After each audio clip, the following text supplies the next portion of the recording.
harus jaga pandangan mereka. Jangan sampai melihat sesuatu yang jelek, informasi yang buruk bisa masuk, ya, memengaruhi keadaan dirinya. Saya sering tanyakan ini, mohon izin Pak ya, ini kadang-kadang suka bergurau saya. Bapak kalau lihat iklan shampoo, yang dilihat shampoo-nya apa orangnya? Ya. Ibu juga demikian kan? Ya, kalau lihat acara-acara iklan TV, nah ini baru orang tua, maka bagaimana dengan anak-anak yang seringkali ditampilkan tayangan-tayangan yang tidak tepat? Ya. Kenapa anak menjauh dari sifat penurut? Kenapa seringkali marah meluap? Kenapa seringkali tidak mudah menaati perintah orang tuanya? Barangkali maaf, doa ibu itu tidak sebanding dengan apa yang ditampilkan dalam perilakunya. Katanya berdoa kalau menginginkan anak yang soleh, tapi selalu diperlihatkan gambar-gambar yang tidak tepat. Ya. Katanya bermohon kepada Allah supaya anaknya bisa beramal soleh, tapi selalu diperlihatkan acara-acara yang salah. Bagaimana bisa nyambung? Ya. Yang tidak menarik itu begini, yang tidak menarik. Malam-malam orang tua menangis kepada Allah, jadikan anak saya Allah rajin sholat, bisa baca Quran, tapi disekolahkan di tempat yang tidak pernah mengajarkan sholat. Ya, disekolahkan, dididik di tempat yang tidak pernah bisa membaca Quran. Bagaimana bisa itu terjadi? Ya. Dan anehnya ketika pulang ke rumah, nontonnya tidak dilihat, acaranya tidak diperhatikan, yang didengar tidak dikontrol. Bagaimana bisa itu terjadi? Itu pertama kali yang nanti melahirkan perilaku yang tidak mudah kemudian diperbaiki. Ya. Makanya nanti lain waktu kita akan bahas ya.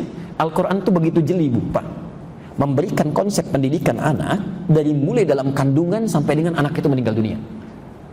Sampai dengan meninggal dunia. Kalau kita masih hidup itu. Saya beri contoh cepat ya, contoh cepat saja.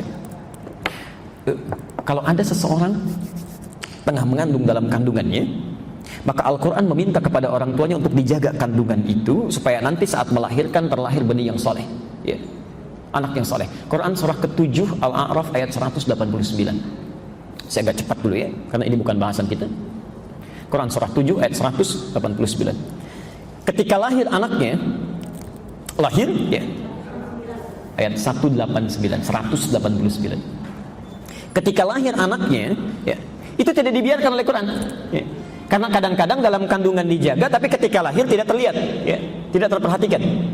Maka diteruskan ayatnya dari mulai usia 0 sampai dengan 2 tahun, bagaimana supaya dia sehat, imunnya kuat, ya, kebutuhannya tercukupi. Pindah ke Quran surah 2 Al-Baqarah ayat 233. Ya. Ketika mulai berkembang lagi, ya, mulai bisa mencerna, mulai bisa bermain, bisa melihat, apa yang pertama kali mesti dia lihat? Apa yang pertama kali mesti dia dengar? Ya. Bagaimana caranya supaya dekat dengan orang tuanya agar saat dia berkembang, tumbuh lebih tinggi lagi, mudah untuk diperintah oleh orang tuanya. Ya. Mudah untuk sholatnya, bagus bergaulnya. Pindah ke Quran surah 31 Luqman ayat 13 sampai ayat 19-nya. Ada semua. Ya. Cucu ibu mulai sekolah misalnya. Bagaimana caranya supaya bisa menangkap pelajaran dengan cepat? Ya. Bagus, disiapkan dengan baik. Pindah Quran surah 9 ayat 122. Bagaimana supaya dijaga ilmunya Allah yang memberikan langsung, ya, imannya bisa kuat, kemudian prestasinya bisa meningkat di sekolahnya. Quran surah ke-58 ayat ke-11 ada. Ya. Saat mulai sekolahnya tinggi, kenal dengan kawannya, mulai kenal dengan berbeda jenis, ya, laki-laki kenal perempuan, begitu sebaliknya. Bagaimana supaya tidak menyimpang pergaulannya, terjebak dalam pergaulan bebas, diatur juga. Ya. Quran surah ke-49 ayat 13. Kalau semakin serius mau melamar, Quran surah 4 ayat ke-4 ada. Ya. Sampai berlanjut ke pernikahan supaya bagus, penuh berkah, baik, Quran surah ke-30 ayat 21 ada. Ya.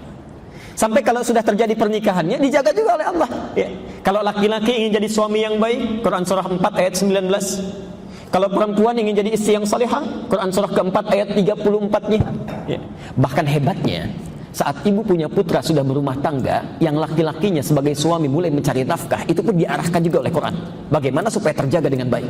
Quran surah kedua Al-Baqarah 168. Kalau ingin lebih cepat ayat 172. Kalau ingin lebih mudah Quran surah 7 ayat ke-96-nya. Ada semuanya, Bu. Ya. Bahkan saat sakit pun bagaimana caranya berobat yang benar, ya, yang baik, yang tidak tercampuri oleh sesuatu yang haram, yang tidak mengundang penyakit. Kalau sakitnya biasa-biasa, Quran surah 26 ayat 80. Kalau sakitnya parah, Quran surah ke-21 ayat 83 sampai 84. Ada semuanya. Ya. Insyaallah.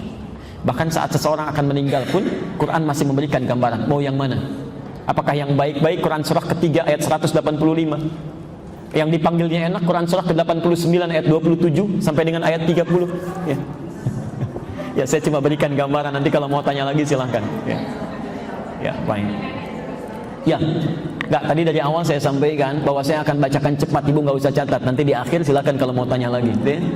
Saya cuma ingin sampaikan, sebetulnya diri kita ini dirawat oleh Allah dari sebelum lahir sampai mau meninggal. Ya. Jadi kalau kita berubah menjadi jelek, yang salah itu bukan Allah, bukan fitrahnya itu. Ya. Yang salah diri kita sendiri. Allah sudah merawat diri kita dengan baik, kita yang mencelakai diri. Jadi kalau tangan ini berubah menjadi kotor, kaki menjadi salah melangkah, lisan jadi salah bicara, itu bukan Allah yang salah. Allah sudah jaga, kenapa kita rusak? Itu maksudnya. Jelas sampai sini? Baik, itu contoh bagian yang pertama. Jadi tolong ibu, bapak mulai hari ini pastikan di seluruh keluarga kita, mulai anak, cucu, keluarga besarnya, coba lihat, jangan-jangan yang menjadikan salah berperilaku itu karena salah memandangnya. Ya. Salah menampilkan informasi lewat pandangannya. Ya. Jelas sampai sini?